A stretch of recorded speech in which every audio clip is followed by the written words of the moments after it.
નમસ્તે. ગદ્યઢા કિમ નામ વ્યક્તિત્વ એટલે કે વ્યક્તિત્વ એટલે શું? આપણે એની પ્રસ્તાવના જોઈએ. સંસ્કૃત સાહિત્યમાં ભર્તૃહરિ અનેક રીતે પ્રસિદ્ધ છે. કેટલાક લોકો ભર્તૃહરિ એક નહીં અનેક થયા હોવાનું સ્વીકારે છે. તે પૈકી એક ભર્તૃહરિ વૈયાકરણ છે અને બીજા વૈરાગી છે. વૈયાકરણ ભર્તૃહરિની પ્રસિદ્ધિ વાક્યપદીય નામના ગ્રંથને કારણે અને વૈરાગી ભર્તૃહરિની પ્રસિદ્ધિ 3 શતકો. કયા 3 શતકો? નીતિશતક, વૈરાગ્ય શતક અને શૃંગાર શતકના કારણે છે. એટલે બંને ભર્તૃહરિ છે એ અલગ છે. એક વૈયાકરણ એટલે કે વ્યાકરણશાસ્ત્રી છે અને બીજા છે એ વૈરાગી છે એટલે કે આધ્યાત્મિક ભર્તૃહરિ છે, જેના 3 શતકો છે પ્રસિદ્ધ છે. એ 3 શતકો એટલે કે નીતિશતક, વૈરાગ્ય શતક અને શૃંગાર શતક. ગમે તે હોય પણ એ નક્કી છે કે વૈયાકરણ ભર્તૃહરિ કરતાં શતકત્રયના રચયિતા ભર્તૃહરિ વધારે લોકભોગ્ય રહ્યા છે, એટલે કે લોકોમાં પ્રિય રહ્યા છે. પ્રસ્તુત પાઠનો આધાર નીતિશતકનો એક શ્લોક છે. આ શ્લોકમાં ભર્તૃહરિએ જે વિચાર રજૂ કર્યો છે તેના આધારે માનવીય વ્યક્તિત્વનું એક સુંદર રેખાચિત્ર દોરવાનો અહીં ઉપક્રમ છે. એટલે કે મનુષ્યનું વ્યક્તિત્વ કેવું હોવું જોઈએ એ સમજાવવા માટે ભર્તૃહરિના નીતિશતકમાંથી એક શ્લોક લીધેલો છે અને એ શ્લોકના આધારે મનુષ્યનું વ્યક્તિત્વ છે એ કેવું હોવું જોઈએ એ સમજાવવાનો ઉપક્રમ અહીં કરેલો છે.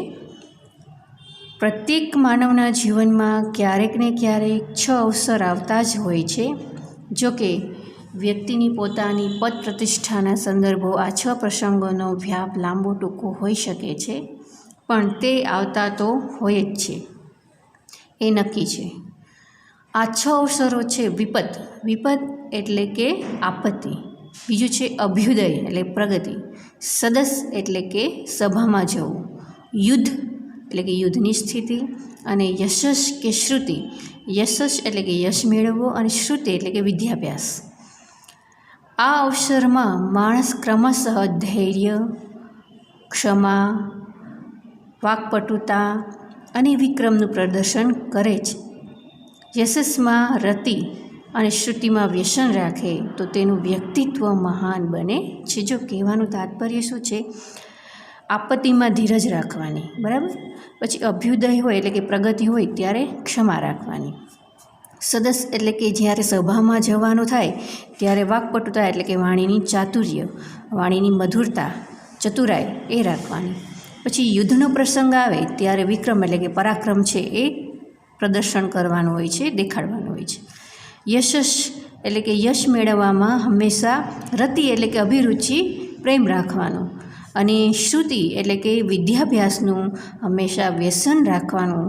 જો આ 6 અવસરે આ 6 બાબતોનું ધ્યાન રાખવામાં આવે તો મનુષ્યનું વ્યક્તિત્વ મહાન થાય છે, એવું કહેવાનું અહીં તાત્પર્ય છે. આગળ જોઈએ. જેનું વ્યક્તિત્વ મહાન છે તે જ મહાત્મા છે. આ રીતે અહીં માનવીય વ્યક્તિત્વના વિકાસનું રેખાચિત્ર દોરીને પ્રત્યેક માનવને મહાત્મા બની રહેવા પ્રેરણા કરવામાં આવી છે. પાઠગત પદ્યનો છંદ દ્રુત વિલંબિત છે. એટલે કે જે પાઠમાં શ્લોક આપેલો છે એ શ્લોકનો છંદ દ્રુત વિલંબિત છે. હવે આપણે ગદ્યનું ભાષાંતર જોઈએ.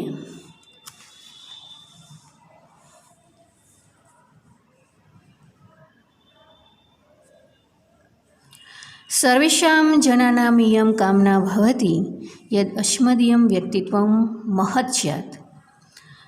સર્વેષામ એટલે બધા જ, જનાનામ એટલે કે લોકોની, ઇયમ કામના ભવતી એ ઈચ્છા હોય છે કે અસ્મદીયમ, યદ એટલે અહીંયા પણ સંધિ છે, યદ અસ્મદીયમ. યદ એટલે કે અસ્મદીયમ એટલે કે અમારું, વ્યક્તિત્વમ એટલે કે વ્યક્તિત્વ, મહત એટલે મહાન, સ્યાત એટલે બને. બધા જ લોકોની એ ઈચ્છા હોય છે કે અમારું વ્યક્તિત્વ મહાન બને. સાંપ્રતિકે સમાજે તુ વ્યક્તિત્વસ્ય નિર્માણાય જનઃ વિશેષતઃ પ્રયત્નરતા સન્તિ. સાંપ્રતિકે સમાજ એટલે કે અત્યારના સમયમાં, આધુનિક સમયમાં, સાંપ્રત સમયમાં વ્યક્તિત્વસ્ય નિર્માણાય, વ્યક્તિત્વના નિર્માણ માટે જનઃ કે લોકો વિશેષતઃ એટલે કે વિશેષ રૂપે પ્રયત્નરતા સન્તિ એટલે કે પ્રયત્નશીલ હોય છે. અત્યારના સમાજમાં વ્યક્તિત્વના નિર્માણ માટે લોકો વિશેષ રૂપે પ્રયત્નશીલ હોય છે. વિવિધેન ઉપાયેન વિવિધયા ચ ક્રિયયા તે સ્વકીયમ વ્યક્તિત્વમ વિકાસયિતુમ પ્રયતન્તે. શું કહ્યું? વિવિધ ઉપાયોથી ચ એટલે અને વિવિધયા ક્રિયા એટલે વિવિધ ક્રિયાઓ વડે તે એટલે કે તેઓ સ્વકીયમ વ્યક્તિત્વમ એટલે કે પોતાના વ્યક્તિત્વને વિકાસયિતુમ એટલે વિકસાવવા માટે પ્રયત્ન એટલે પ્રયત્ન કરે છે. વિવિધ ઉપાયોથી અને વિવિધ ક્રિયાઓ વડે તેઓ પોતાના વ્યક્તિત્વના વિકાસ માટે પ્રયત્ન કરે છે.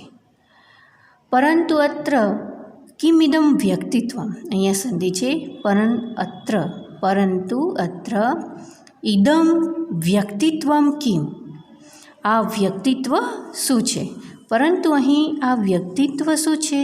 ઇતિ એક મહાન પ્રશ્ન, એ એક મોટો પ્રશ્ન છે. અહીંયા સંધિ છે ઇતિ એક મહાન પ્રશ્ન, એ એક મોટો પ્રશ્ન છે. અસ્ય પ્રશ્નસ્ય સર્વસંમતમ ઉત્તરમ ન સંભાવ્યતે. આ પ્રશ્નનો સર્વસંમતમ ઉત્તરમ એટલે કે બધાને સંમત થાય તેવો, બધા તેમાં સંમત થાય તેવો ઉત્તરમ એટલે કે જવાબ આપવો ન સંભાવ્યતે એટલે શક્ય નથી. આ પ્રશ્નનો સર્વસંમત ઉત્તર આપવો શક્ય નથી. વસ્તુતઃ માનવીયસ્ય વ્યક્તિત્વસ્ય સ્વરૂપમ વિભિન્નમ અસ્તિ. હકીકતમાં મનુષ્યના વ્યક્તિત્વના સ્વરૂપો જુદા જુદા હોય છે. બરાબર? શું કીધું એને? કે વ્યક્તિત્વ શું છે એક મોટો પ્રશ્ન છે અને આ પ્રશ્નનો બધા જેમાં સંમત થાય એવો ઉત્તર આપવો શક્ય નથી. શા માટે? તો કે મનુષ્યના વ્યક્તિત્વના સ્વરૂપો જુદા જુદા હોય છે.